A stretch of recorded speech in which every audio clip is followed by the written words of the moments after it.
Welcome to Well Read, a program about a little bit of this and a little bit of that at your public library. Welcome. I'm Jerri Hyde, Youth Services Manager at the Ames Public Library, and we are celebrating old and new and the combination thereof here at the new library, which is the old location, but the new library, the new renewed library, and experiencing many new things with our customers that are coming in the door and having a lot of fun. But the new building, the new renewed building, is not the only thing that we're celebrating. We also have something else very special, combining the old and the new. And it's our book called Dog Tales that was originally written by Kay Marner, but now we have a new Dog Tales, old and new. And this morning I have invited all the authors of the two books here to join us and talk about just how and why and where it all came from. So first of all, let me welcome you to Well Read, and thank you all for coming.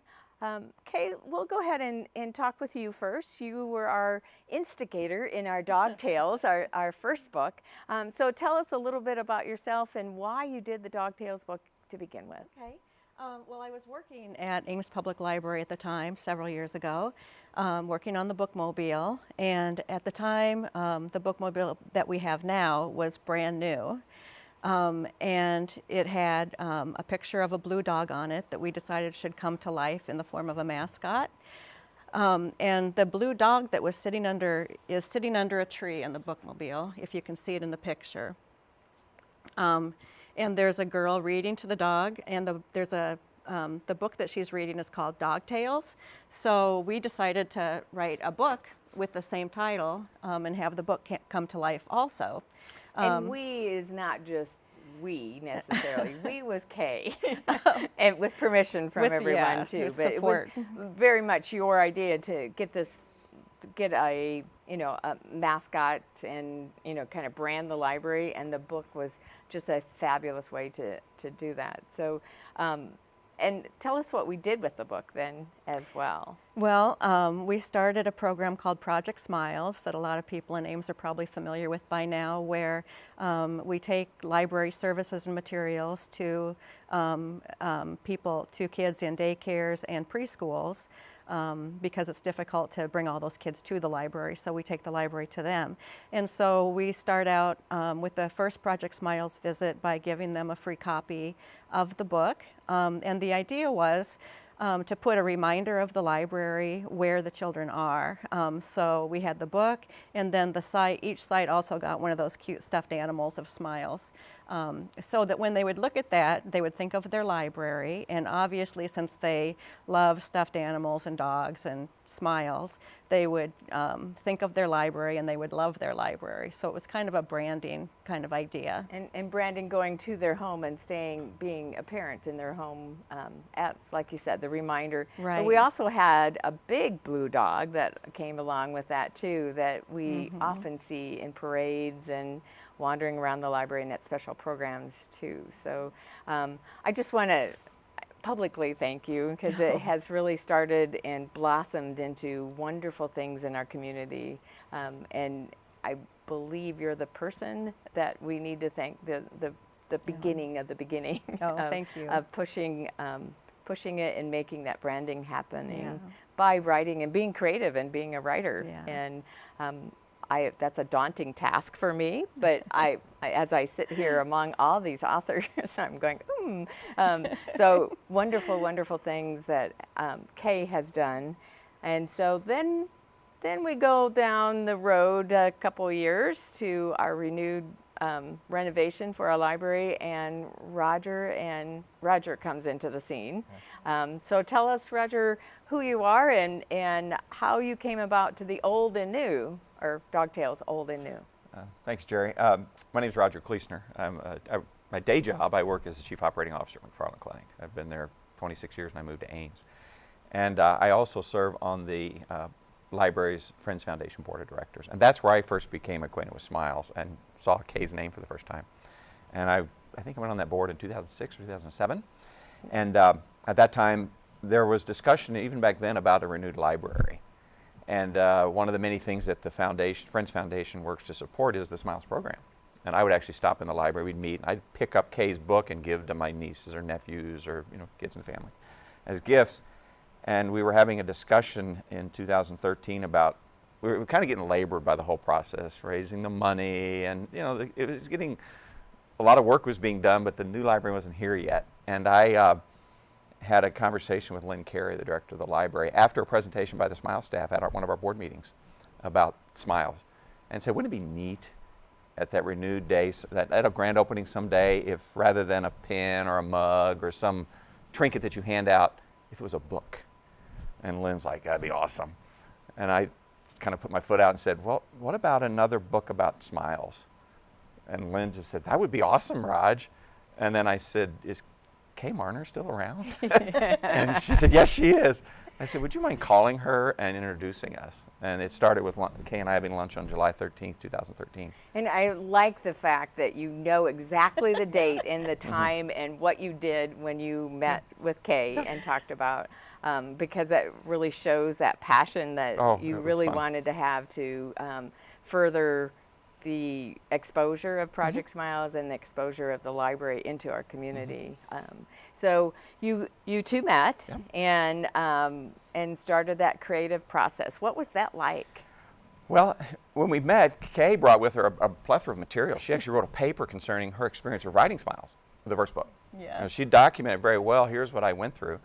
And she intimated to me, the creative process, it was fun, but there's a lot of other stuff that goes with it.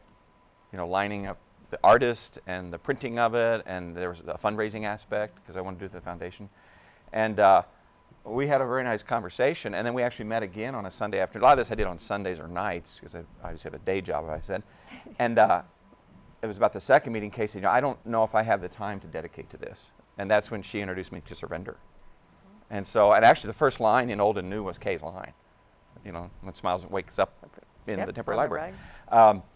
And so she had this great knowledge bank of what had happened, and I didn't know. I thought, well, we're going to sit down on a Sunday afternoon and write the book, and then we're done. And it's a very long process. It is a very long and it's a very iterative process. And so it really worked out that I said, well, Kay, look, I think I have some skills when it comes to organizing and maybe trying to raise some funds and working with the budget and all that stuff, but I really need this other component to help me. And I had a story in mind. And that's where Surrender enters the scene. So let's go ahead and introduce yourself, Surrender, and tell us a little bit about you, and tell us, and don't be shy about what about you and all of your experience in writing. Well, I'm Sarvinder Neighborhouse. Roger probably doesn't know the date that we met, so that I don't know what that means or what that says. It's in my calendar does somewhere, that I mean? guarantee I don't you. know, but I'm just saying. It's in my calendar. I'm just saying. So I am a children's author. I guess I can say that now.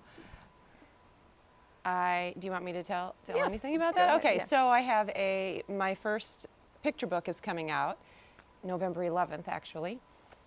And Kay, I met Kay through SCBWI. SCBWI is, and it's a terrible acronym, it's not even an acronym, Society of Children's Book Writers and Illustrators. And as writers, you'd think we could come up with a better name, but we didn't. But so I'm the Ames Network chair for that. So if people are interested in writing children's books, they can contact me. And me. that's a national organization then, Yes. but we have a chapter here in Ames. Yes. Okay. It's actually international, so all over wow. the world. Yeah, it's worldwide.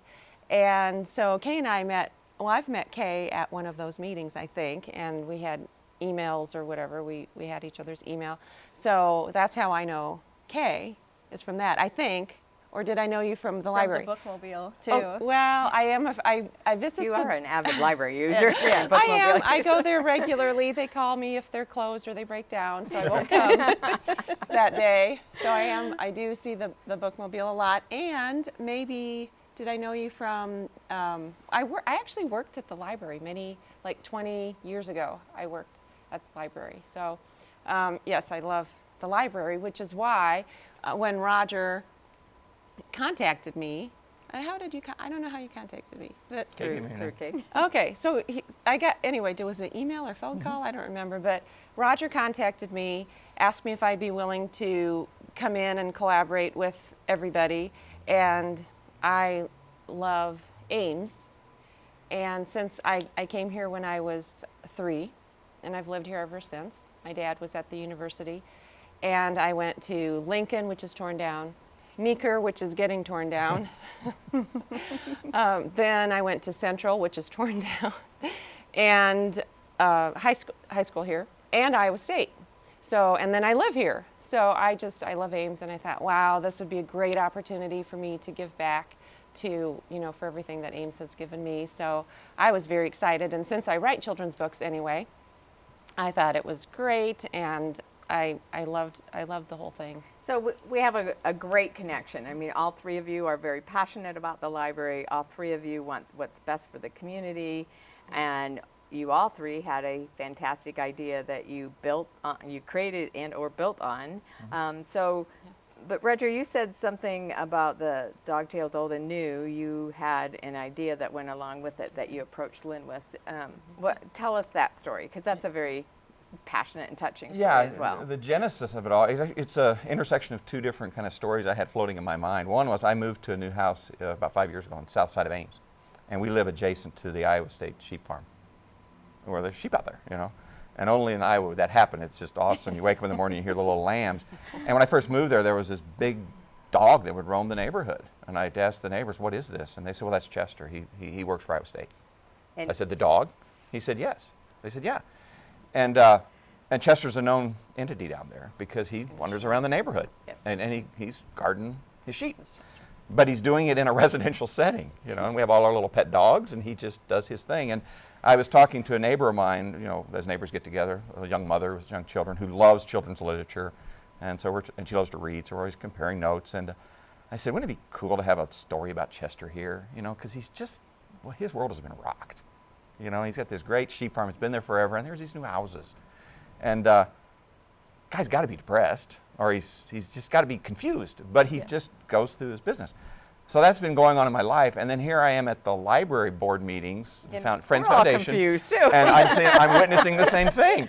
The world is changing around them, and that's where it just kind of dawned on me. I said, you've got two parallel stories here that have a lot of commonality. Yes. This issue of change and the integration of what people are so used to and comfortable with the desire and need to be something different. And then it kind of dawned on me, well, Smiles is going through the same thing, the poor guy. He's going to get moved out of his home. The home, Kay is brought to life in her book. Mm-hmm. And that's when I had outlined to Lynn that day. I said, I think I'd like to take on the task of trying to come up with that second book, and in that book capture really what's happened to the community here with this project, and introduce this character Chester into Smiles' life. And you do that quite well by having Smiles and Chester wander around the community they're in an organized way. Visiting the important parts of our community, seeing different things that have happened, and then. Well, that's where Surrender came into the picture, because when I met with Surrender the first time, I said my general thought of this theme of change and the general themes we were trying to present. And there's a lot of layers to the story, as most stories have. And that's when she's a children's author, and she says, Rod, you got to move them around. And let's talk about the theme. And are there other aspects of this theme in the community, not just the library? And that's where Surrender kind of, and it's like, oh yeah. And then we started talking about other areas around town, and that's where she really brought in that whole aspect of, it's not just those two characters and the library. This is a theme that pervades the community. And that's why we came up with those different examples. And that's also what the library is all about, is the community. So bringing that all together. And you do a very nice job of taking them to Ada Hayden and the Banchell Park and Brookside Park, and all those wonderful activities that we have in those areas. But then you bring them all home. And so tell us what the thought was behind that. Well, we had this, again, back to that the board meeting that day with the Friends Foundation was, it was like, we got to look forward to the opening. And then we had this thought, let's build the opening into the story. And so that everybody that attends the grand opening is actually in the story. That's right. And so that's the way we developed the timeline, thinking that there comes a point where both Chester and Smiles realize it's okay. Things are better. Just as we did when we came back home as well. This is okay. There are lots of layers in this book. It may be what people call just a picture book, but there are many, many layers that emotionally many people have had along the way, and it brings them all together, and we all do come back home. And it's a very nice, very fabulous that.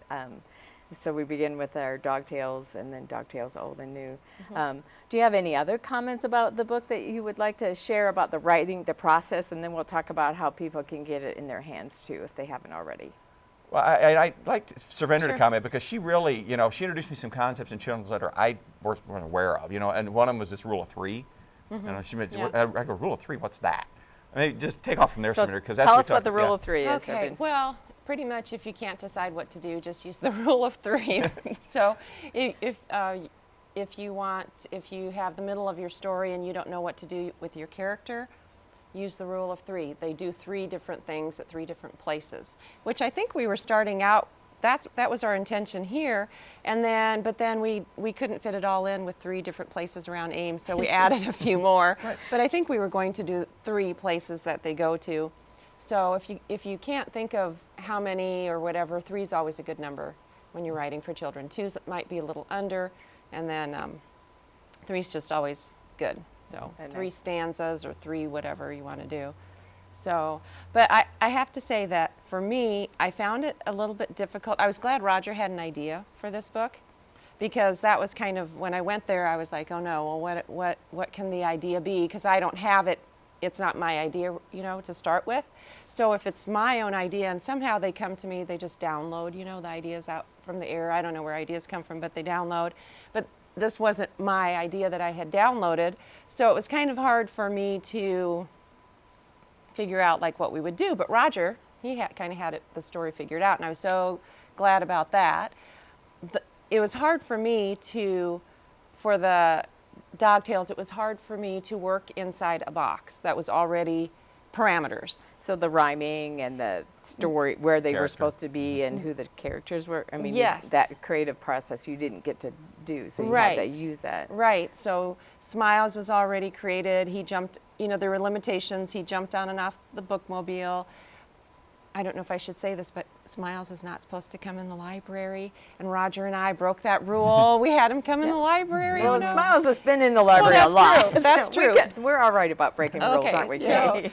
So there were just things to work around. I didn't know about the bookmobile, all the different stops, and we kind of broke that thing, broke that mold.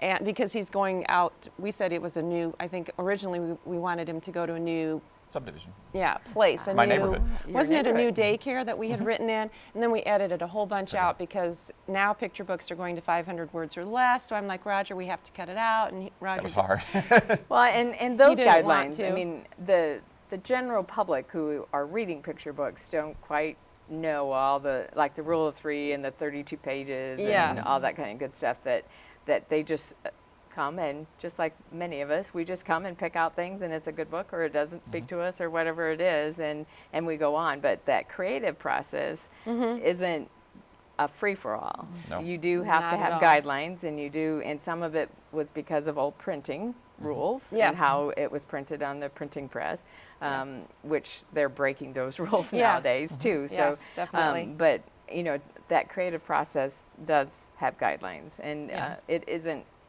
an easy process always to stay within those guidelines. And our job is to make it look very easy and easy to read, and I could have done that, but it takes me a long time. I'm just so slow at it. One time I edited a picture book for 2 years. I worked on one book for 2 years, editing and revising. So this was very rushed for me. I felt like it was kind of rushed, even though we had 6 months to work on the text, and then we had to give it to Gordon S. Roy, the illustrator. We haven't really talked about Gordon either. So Gordon S. Roy is an illustrator from up in Minneapolis.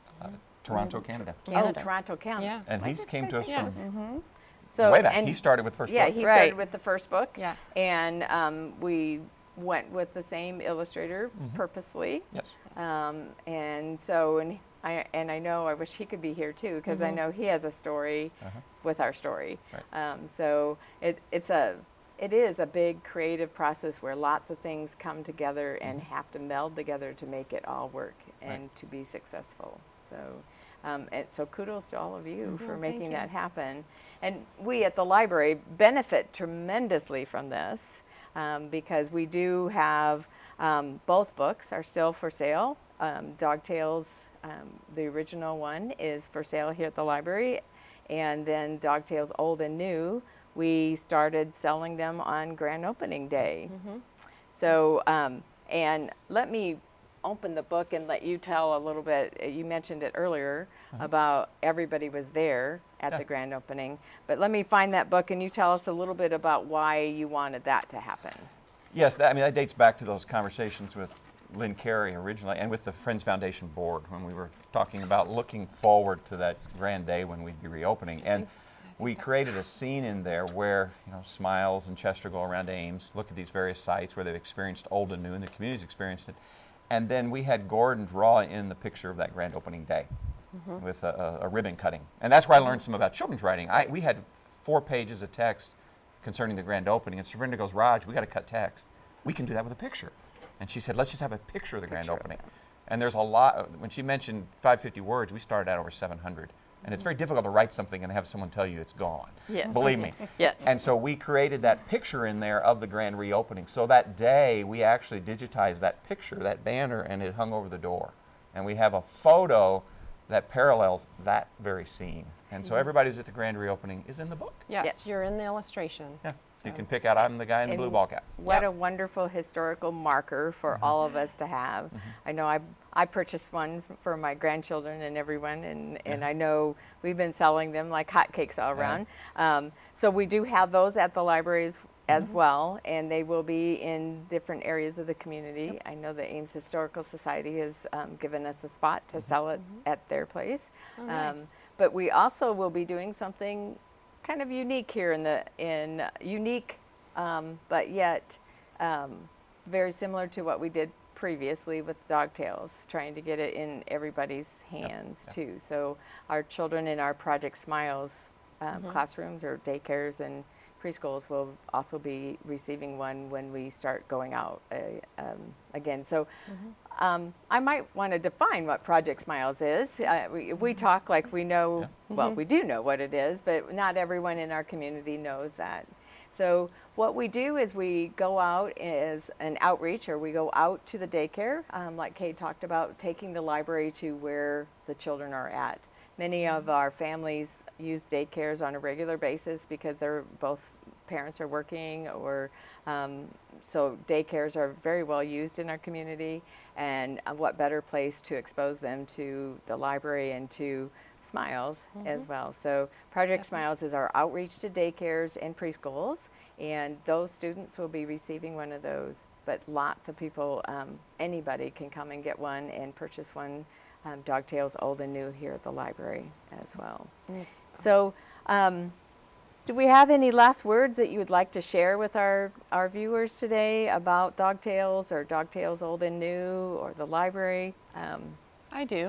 I like to mention Roger and I are going to do a book launch, and I'm going to do a double book launch, and that will be November 14th at Books A Million. That's a Friday night, November 14th at 7. And then the following day, Roger and I will be here to do a book launch for It's Boom Boom is my picture book with that, and also for Dog Tales 2 Old and New. I think that's 2 o'clock on the 15th here at the Ames Library. So. Yeah. So it'll be a great day to meet the author, not just on the camera, but also in real life person, because you guys are real life people, right? You know, we can pinch you and you'll say ouch, and and it's wonderful to see, you know, boys and girls and adults love to see published authors and, you know, say that I've met this person, I know who, and to put that association that they are real people. And, you know, we joke, but many children don't put the two together until they actually see and talk to the people that have written books. So, and Roger, do you have any? We did include in the back an author's note where you mentioned that, and I said this came out in conjunction with the grand reopening, and we wanted to be able to commemorate that event, and we thought to put that in print. And it's not something you're going to want to read to your 3-year-old, but I think many adults will enjoy reading we tried to catch really the pertinent here. facts right Right. there, right inside the Author's back notice cover. there.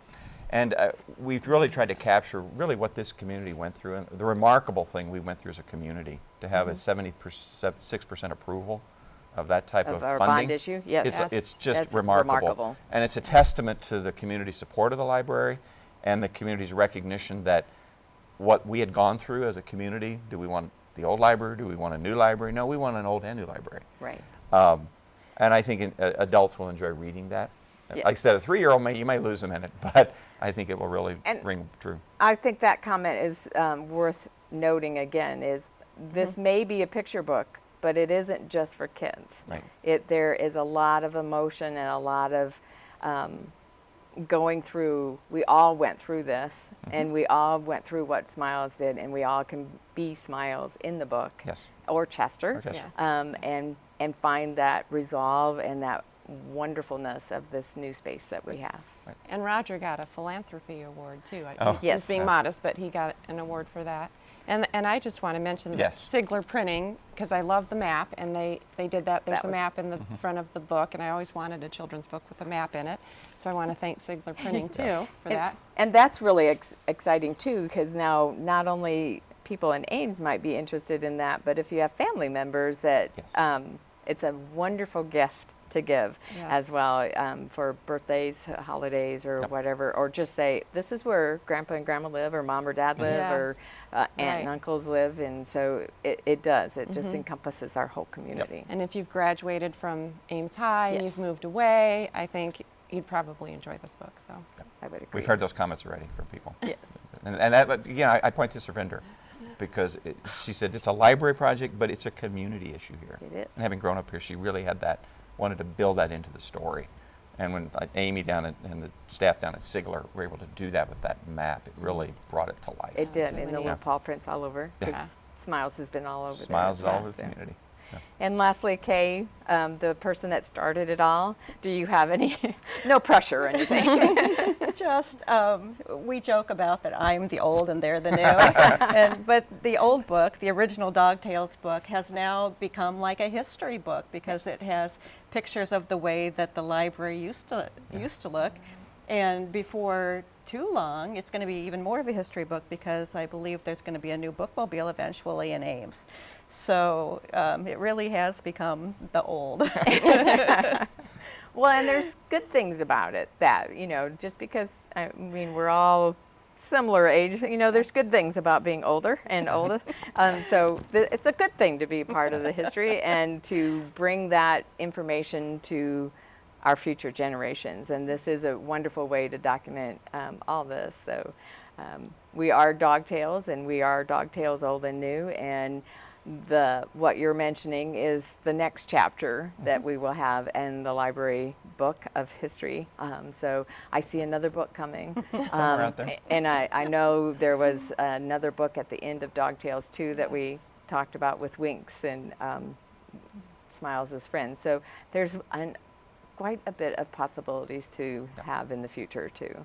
But until then, please come and take a look at Dog Tales and Dog Tales Old and New is at the library for you to purchase and in our area community businesses and celebrate that old and new, whether it's here in the library, in our renewed library, in the old and the new part of it, or in our story, Dog Tales Old and New. And come celebrate with us because that's important as a community of readers that we are. So thank you, and until next time, Dog Tales Old and New, it's your book.